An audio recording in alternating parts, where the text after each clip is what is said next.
Has often been called the land of fire and ice, and I think that is a very good description of the country because it is born in eruptions, volcanic eruptions.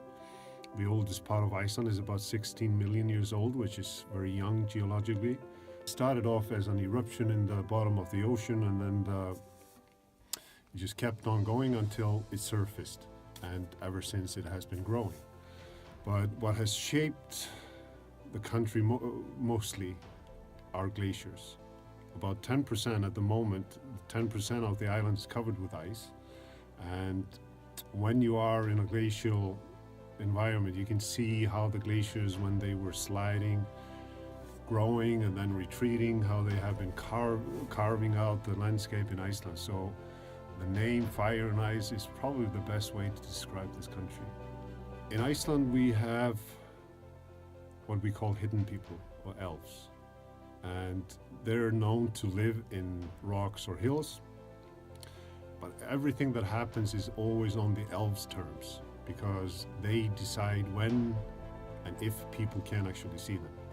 They quite often seek help to people, because if they have problems, they need special help, and that's when they come to humans. They put something in your eyes, and then you can actually see them. The folk stories in Iceland, they go way back.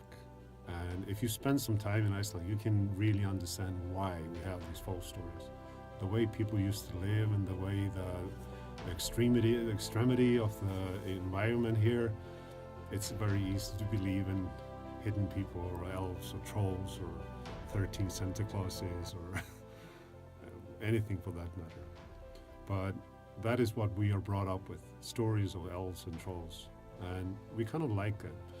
I wouldn't say that people in Iceland actually believe in these stories today, but we like these stories, so we preserve them, and enjoy telling our kids.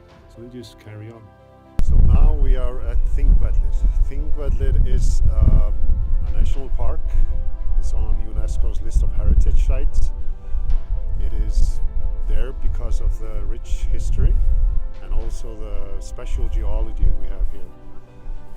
We are basically standing on the edge of the North American tectonic plate. In front of us we have a fault line that is called the Mid-Atlantic Ridge. And then on the other side we have the Eurasian or the European tectonic plate. The lake that we have behind us is the largest natural lake in Iceland. And the fact that it's located in the fault line makes it very special. Another thing that makes the lake quite special is the fact that there is a glacier up there about 25 miles away, and it takes the water roughly about 30 years to travel through the lava before it enters the lake. And during that time it gets as filtered as water, it's as pure as water can get. So when I was a teenager, I thought Iceland had to be the crappiest place on the planet. I couldn't wait to get away from this place. I thought all the cool things were out there in the world, but I've learned to love this country. I passionately love it. I've traveled all over Iceland. I've been inside crevices on a glacier. I've been on black sand beaches. I probably know this country as well as anybody. I have passionately fallen in love with it, and it's a very peaceful country. I think the elements here shape us. We realize that we are guests here, that we don't control nature, nature controls us. And I don't know, I couldn't think of any other place to live. I mean, Iceland is perfect for me. I feel like I was lucky to be born here.